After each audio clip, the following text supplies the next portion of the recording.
You found yourself in another episode of Locked On Bulls. On today's episode, we'll talk about the Bulls officially kicking off the 2026 recruitment plan for Giannis Antetokounmpo, as there's rumors that they are interested in signing his brother Kostas. We'll also talk about the Bulls defense going into next season and who are going to be some of the standout players in that defense. And then the Miami Heat keep signing Giannis Haslam. We'll talk about that and who could be the Chicago Bulls Giannis Haslam. We'll get into all that and more on today's Locked On Bulls. You are Locked On Bulls, your daily podcast on the Chicago Bulls, part of the Locked On Podcast Network, your team every day.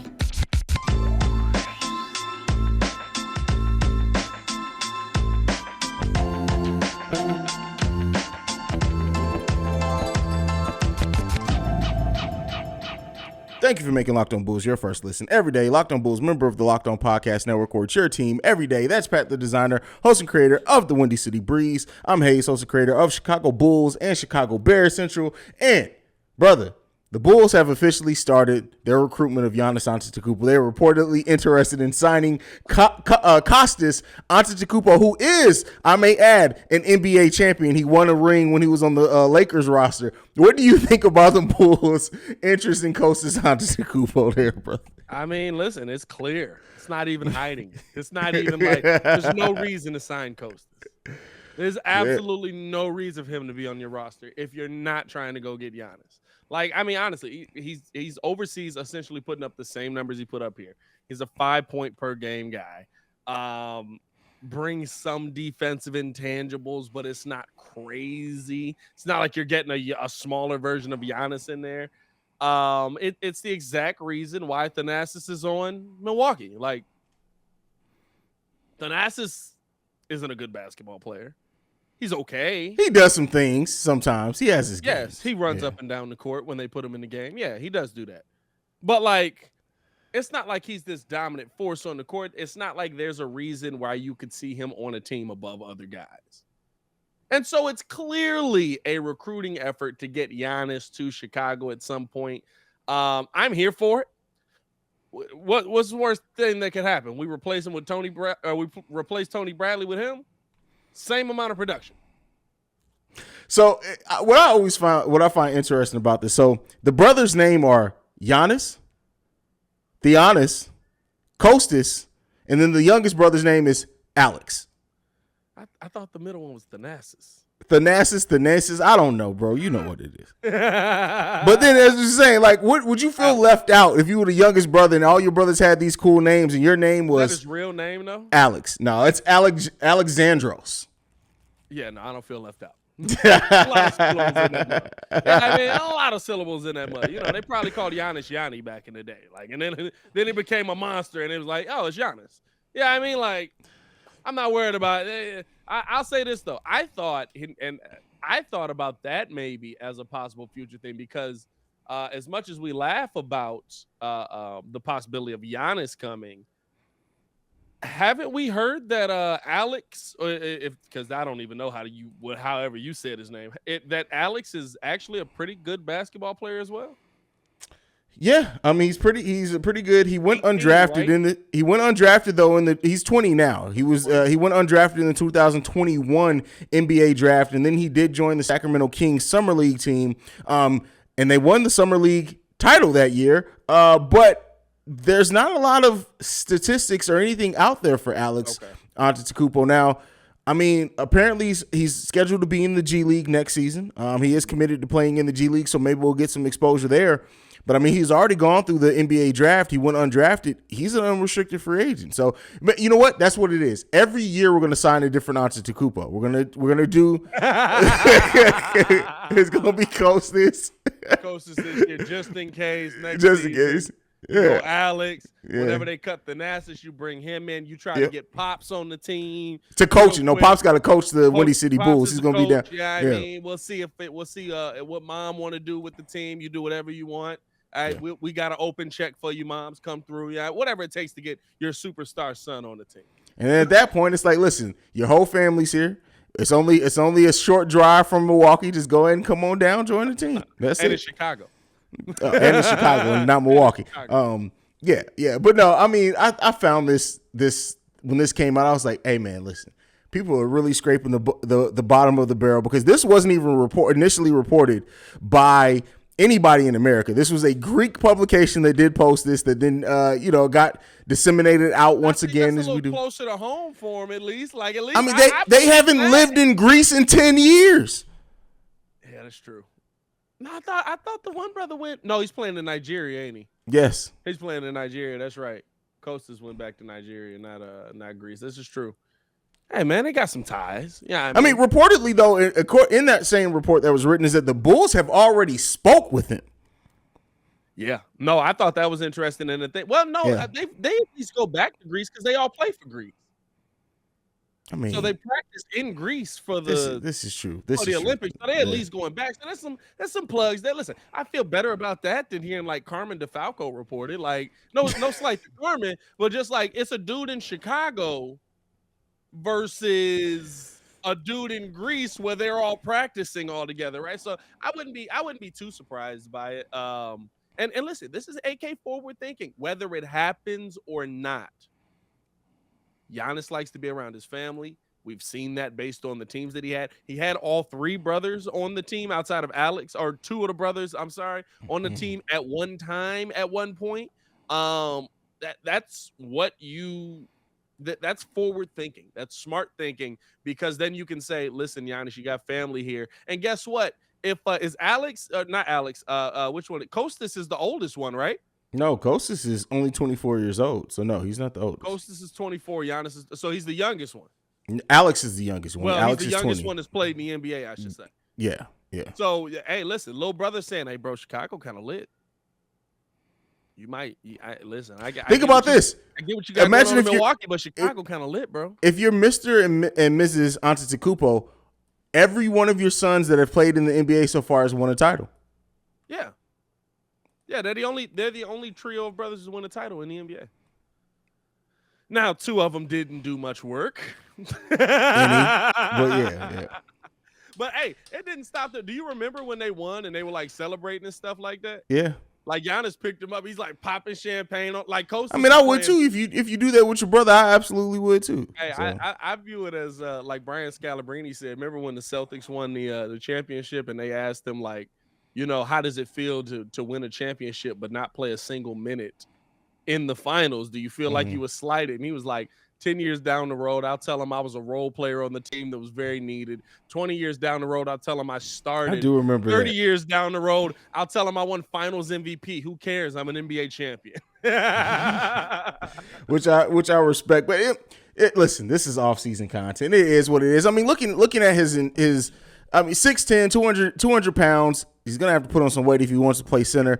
I looked at some tape before we started recording this on him. He looks like he's mobile out there on the court, but listen, it's not going to be nothing. Like you said, we can cut Tony Bradley after the 6th game of the season. If they cut him to bring in Kostas Antetokounmpo, it's a wash. If you think about it, right, it's much more worth than Tony Bradley. Even if Giannis doesn't sign, just the chance that like, hey, your brother's here and he's somewhat tall and talented, come play with your brother.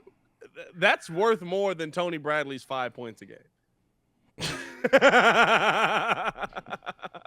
That is hilarious. Is this where we've gotten? Is this where we've gotten in the offseason that we are talking about Kostas? Hey, listen, it feels a little bit like we're begging at this point, right? Like it feels a little bit like we're begging. Listen. Please. If it gets you Giannis Antetokounmpo, I don't care. You're begging. Beg all day. Don't be too proud to beg. Is all I got to say. Don't be too proud to beg. Bobby Brown, play that in the stadium as Giannis is signing his contract. That's what you do there. Yeah, oh man, is there any? All right. So we've joked about this. Yeah. Is there any chance that there is something that they see in Kostas that they feel actually translates to this team? Like you said, 6'10", he's 24. I do think that there may be a chance, right? We've seen foreign players go away and come back and be better, right? Mm-hmm. Maybe there is a chance that AK saw something. I'm sure his wingspan, he's 6'10", so his wingspan is probably 7'6", if AK is interested in it.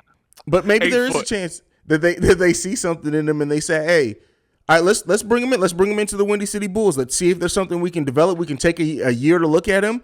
If there's something, maybe we can turn him into something. I mean, I don't think. Yeah, I joke about the recruitment plan for Giannis, but like I think at this point in the season, if you're looking at somebody who can possibly come in, there has to be a reason outside of like that's probably, don't get me wrong, that's definitely a plus, but there's probably something in them that they truly do see that they're like, maybe, just maybe, he can turn into something. I mean, his per 48 has to be amazing. He oh my God, here we go.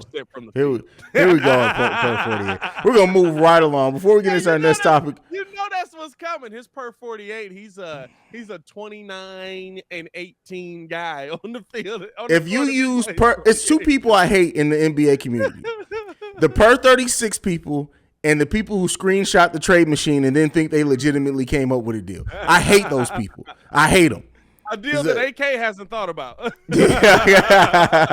let's go ahead. We're going to move into the next topic, which we're going to talk about who's going to anchor the Chicago Bulls defense. But first, got a message from you guys from NHTSA. You're hanging out with some friends and putting back a few drinks. A few becomes a few too many. As the evening comes to an end and the people start to head out, you think of calling for a ride. Nah, you live nearby. You can make it home okay. It's no big deal. What are the odds that you'll get put over? And even so, what's the worst that can happen? Your insurance goes up, you lose your license, you lose your job, you total your car, or you kill someone. Everyone knows about the risk of drunk driving. The results are tragic and often deadly. However, that still doesn't stop everyone from getting behind the wheel under the influence. That's why police officers are out there right now looking for impaired drivers on our roads. It's to save lives. So if you think you're okay to drive after a few drinks, think again, play it safe, and plan ahead to get a ride. It only takes one mistake to change your life or someone else's life forever. Drive sober or get pulled over. All right, Pat. So, just thinking, talking about this team, right? A lot's being made over the offensive developments of potentially a lot of the players on the Chicago Bulls roster. But I wanted to talk about what group is going to anchor the defense of the Chicago Bulls. We all know that the dip the Bulls took after Lonzo Ball and Alex Caruso went down with significant time. The Bulls did add a player in Andre Drummond who does project to help our defense and especially help us get more possessions with the way that he rebounds as well. Dalen Terry could be another defensive key for us. But looking at the Bulls defense, it's really going to be anchored, in my opinion, by players like Patrick Williams, Alex Caruso, Lonzo Ball, Andre Drummond, and Ayo Dosunmu for sure. Now, that doesn't abstain anyone else from playing solid defense, but those are really the players that you look at that you can put out there. Where do you think that the Chicago Bulls defense is going to sit next season? I know we were top 10 at several points. Matter of fact, all up until the turn of the calendar year. Until January 1st, we were a top 10 defense. Do you think that we have enough defensively on this team? We know what we have offensively if everybody's healthy. Do we have enough defensively on this team? Yes, but again, right, it's if everybody's healthy, because it's not just the defensive guys, it's the mentality of guys, right? Whether Zach LaVine and DeMar and Vooch turn into good defenders, and I think Zach's a better defender than most. I think that Zach just was hurt last season and literally couldn't do anything. But whether they turn into great defenders or not, the mentality of Lonzo Ball is that you're not going to get past me. The mentality of Ayo Dosunmu is you're not going to get past me. The mentality of Alex Caruso is you're not going to get past me. Dalen Terry, you're not going to get past me. Patrick Williams is just a freak of nature. Like, I don't know if that's his mentality or not. He's just large. Like and quick for his size. You know what I'm saying? Like, and so all the defensive guys that you have on this team, Andre Drummond I haven't seen enough of. He doesn't seem like Andre seemed like he talked trash on the defensive end, but like I don't think I've ever actually seen Andre back it up. So I don't know. I'm gonna hold the right to reserve on Andre, because usually when he talked too much trash, he be getting cooked. But when you remember one game in which Joakim Noah, like, I know they had some rebounding battles, but that man up and under Andre Drummond in a way, and it was like, hey, when you see somebody teaching they son basketball, it was like, hey man, listen, what was you thinking right here, bro? That was a Tyrese Thomas type move, bro. What are you thinking? But go ahead, I'm sorry, I cut you off. No, 100%, bro. Like there's just games where you just look, you be like, That's the word right there.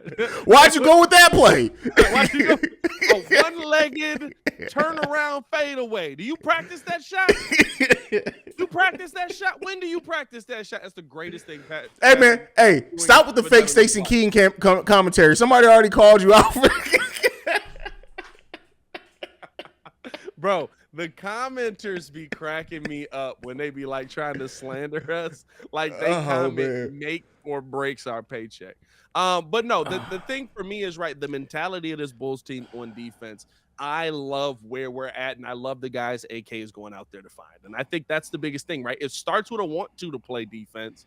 And we saw it, right? Like at points when this team was the best defense in the NBA or the second best defense in the NBA, it's because it wasn't just Lonzo and Caruso and the mugs. Zach was playing great defense. DeMar was playing great defense. Vooch was playing, can't say great. I was just about to say, now hold on, bro. That was an Andre Drummond statement right there. I got to have you calm you down. Pump your brakes a little bit there, bro. But listen. Give Vooch credit where credit is due. Vooch get mixed, but he never falls. Vooch will risk his ankles to stay with a shot. That is actually a very good point. Remember Fred VanVleet tried to kill him for game, and Vooch was like, I'm finna get crossed, but guess what? I'm going to have a hand up. That's funny, man. That's hilarious. I'm excited. Like I came into last season thinking that this team was going to be fighting the uphill battle all season defensively, and then they came out in those first 5 games, and I was like, "Oh no, we finna cook defensively."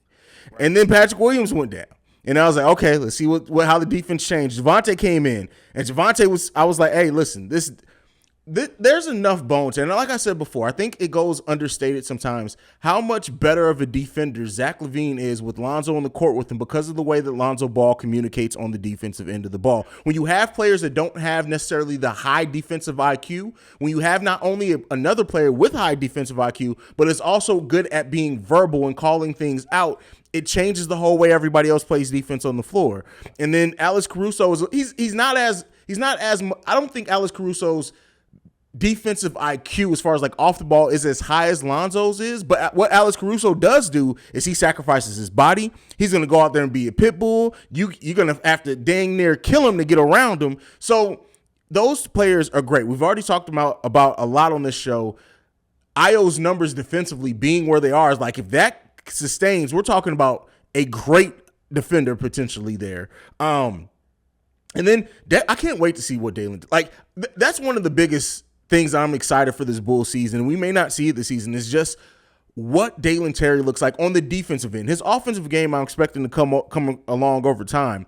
But what he can do defensively, getting in the passing lanes, getting out in transition, I just think it's going to be major, man. So we'll see. I think that's the thing, and that will be added to this season, or at least that I want to see added to this season. I think Io's great defensively, but when you really make that step into that next level player, how do you turn defense to offense? That's what makes Lonzo Ball crazy. Lonzo Ball's not great just because he's going to play the passing lane and get a steal. Lonzo Ball's great because he's going to play the passing lane, get a steal, flick his wrist, the ball's going to sail 40 feet into the hands of Zach LaVine to dunk the basketball. That's the kind of transition. And I'll tell you what, at a minimum, right, I know that Dalen Terry's mind works that way because we saw that in Summer League. This is true. Dalen Terry's going to catch a body. He's going to catch a body. He's going to try to for sure. He's going to try to for sure. I'm not going to lie. Dalen be rim grazing, though. He does. He does. Dalen be reaching back and doing the back scratch and all that, right? But he be rim grazing a little bit. So he going to have to catch somebody. He's going to catch somebody like Io caught Buddy last year. Remember, who was that? Indiana, right? In Indiana? Yeah. Was that Turner? That wasn't Turner. You know what? I think it was Turner. I think it was.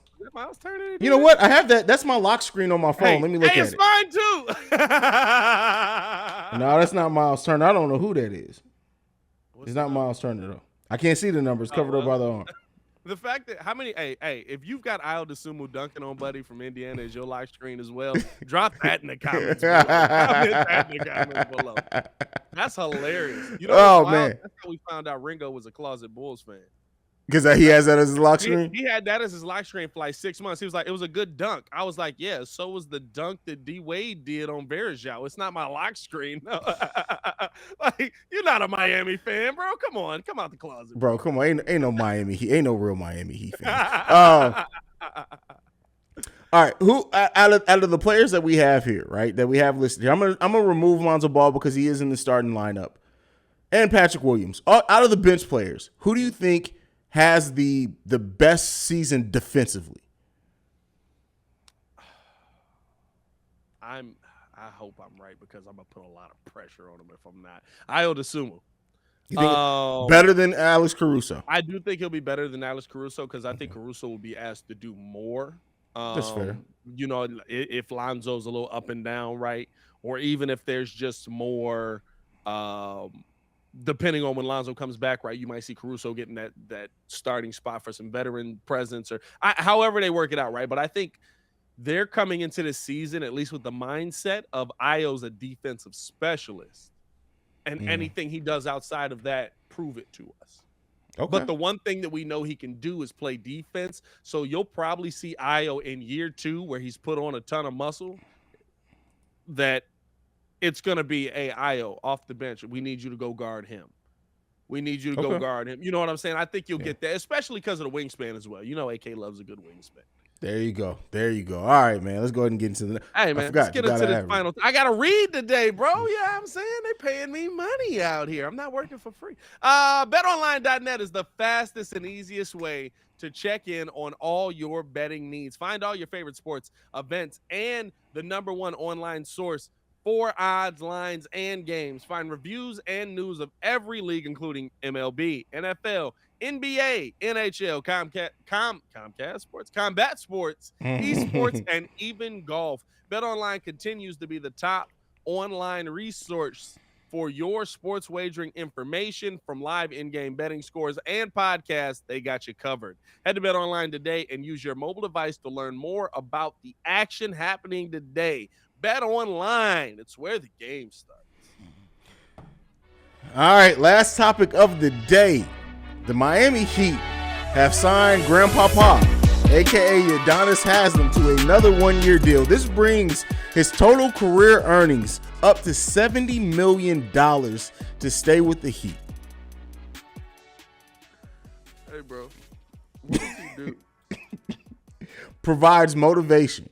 He fight people, bro. He don't motivate nobody. He just be fighting mugs, bro. He motivates his teammates, brother. He beats his teammates up and tells them do what's supposed to. Hey, sometimes that's the way to motivate people. He's an enforcer. I respect it. I love it. I'm not gonna lie to you, but you can't tell me. I when Jimmy got in that fight last year, you can't tell me that he won that fight, bro. Jimmy and UD threw the gloves on. He won that fight. Nah, I'm not buying. Nah, I'm not buying that at all. That is crazy, bro. The fact that Udonis Haslam still in the NBA, like, shout out to the organization for taking care of Udonis Haslam, right? Keep in mind, they let Dwayne Wade walk away, but Udonis Haslam has been there. Well, I mean, you think about it, right? And it's not the first time they've done this. Remember? Oh, I didn't even think about that. Probably another 6 years after he was actually supposed to be done playing, just as a player coach. And then I think he actually just slid on the bench as a coach. I think they was just like, move one seat over. That's funny. I mean, hey, listen, shout out to Udonis Haslam for getting those checks. The question that I asked to you, brother, is do you think DeMar DeRozan stays around? We've talked about he can play with his footwork and everything.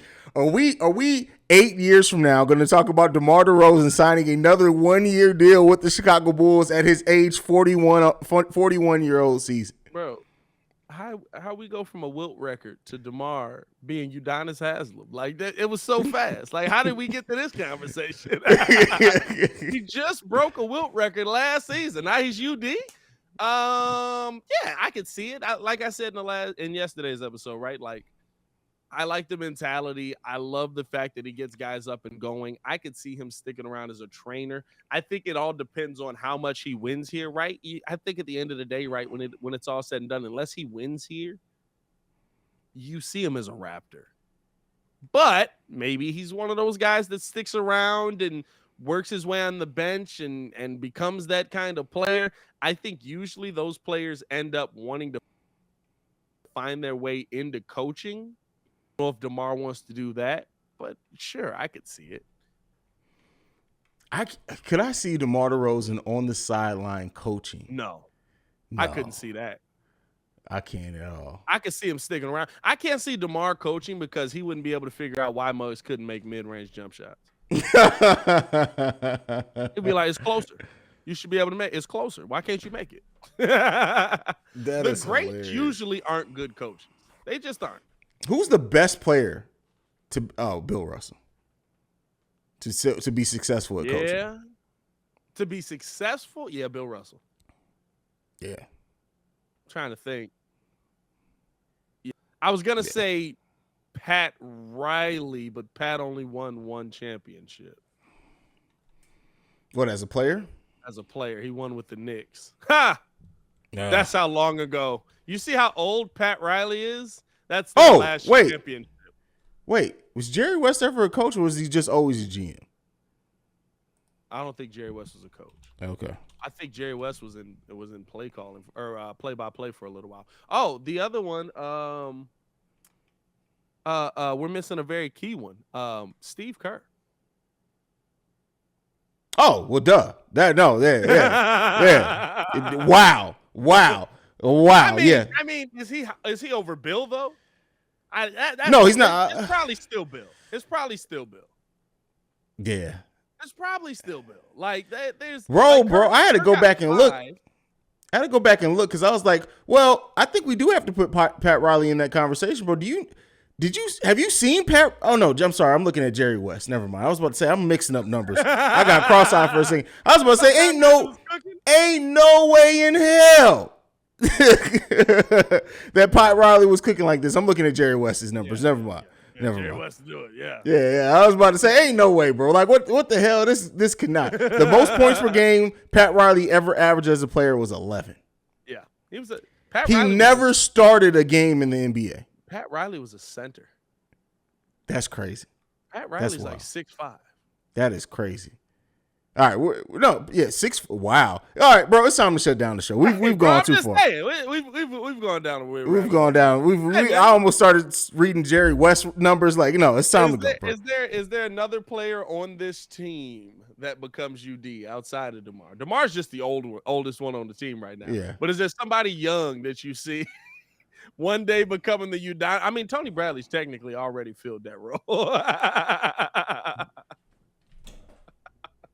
No, they're too young, bro. I can't say it right now. They're too young for me to be able to say it right now. Oh, man. Let's get out of here, man. Hey, follow us on everything at Locked On Bulls. Follow me on everything at Pat the Designer. We having fun with y'all, man. We appreciate y'all for pulling up and showing love. Hey, man, it's off-season. We just having a lot of fun. That's all we're here to do, man. You can follow me at CEO Haize, CEOHAIZE.